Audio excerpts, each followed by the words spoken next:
There have been thousands of sitcoms, but FX's It's Always Sunny in Philadelphia has solidified itself as one of the most unique and iconic sitcoms of all time. After just wrapping their 16th season, with no signs of slowing down, let's break down what got them to this point and how they have completely redefined what a sitcom is.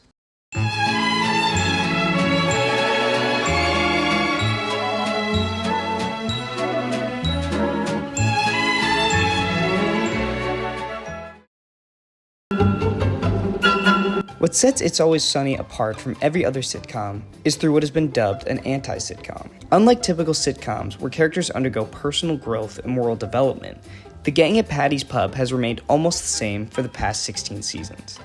The show actively subverts audience expectations by presenting protagonists who are deeply flawed. The entire gang that consists of Dennis, Mac, Charlie, Dee, and, of course, Frank, are all narcissistic, alcoholic, and downright evil people. In traditional sitcoms like Friends or The Office, we as an audience are rooting for these characters. We are putting ourselves in their shoes and we want to see them succeed. The opposite is true in Sunny. It's great watching the gang fail in their schemes, and no matter how good it might seem for them, they always fall flat on their faces and end up right back where they started. While the gang always remains the same, they ruin the lives of every character that comes into contact with them. There is no better example of this than Matthew Mara, aka Rickety Cricket. Cricket is introduced in Season 1 as a priest who was in love with Dee during high school. Dee leads him on, causing him to leave the priesthood to be with Dee, only for Dee to reject him. I think you are a great guy. This leads Cricket to become homeless, which you think would be it, but throughout the show they get him addicted to drugs, cut his neck open, shoot him in the hand, trap him and other people in a fire, leaving him with gruesome burns, and exploit him in any way possible.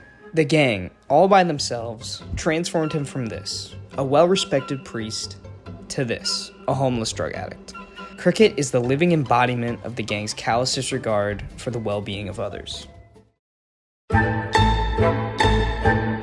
Staying relevant after 16 seasons is incredibly difficult, but It's Always Sunny has managed to do that. Part of this is the creativity of the creators. While most episodes follow a similar format, there are a few times where the creators have taken some creative risks that have added to the depth of the show.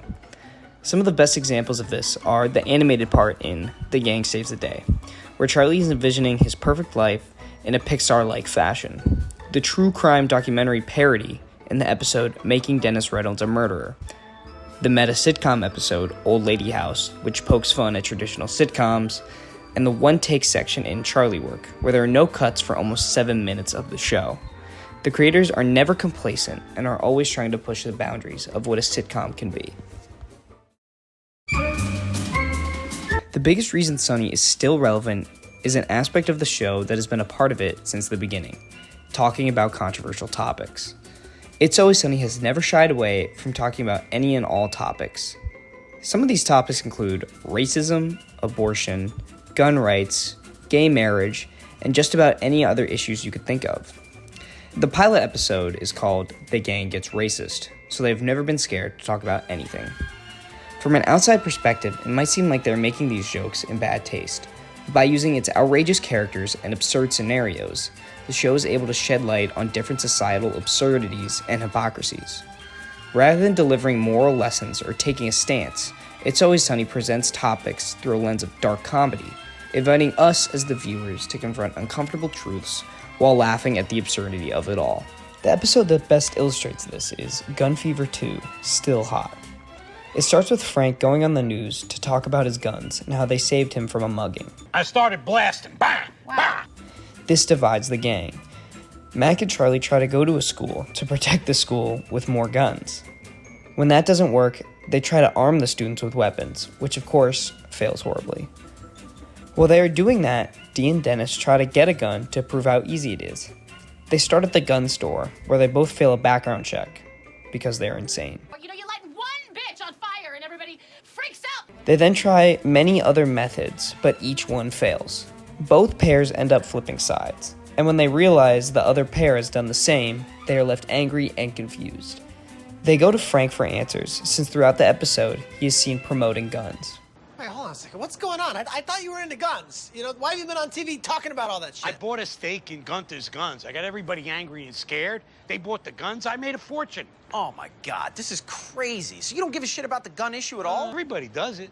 Liberals, conservatives, doesn't matter. This is America. You're either a duper or a dupee. I'm a duper. You guys are the dupees.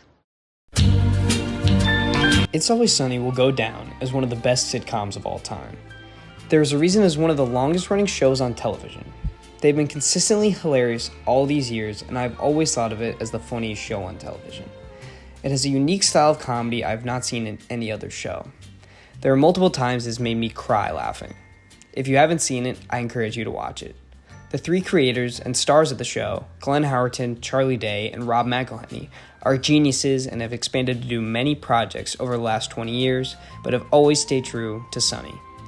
They've been renewed through season 18, and hopefully we'll see many more seasons with the gang we all know and hate. Thanks for watching.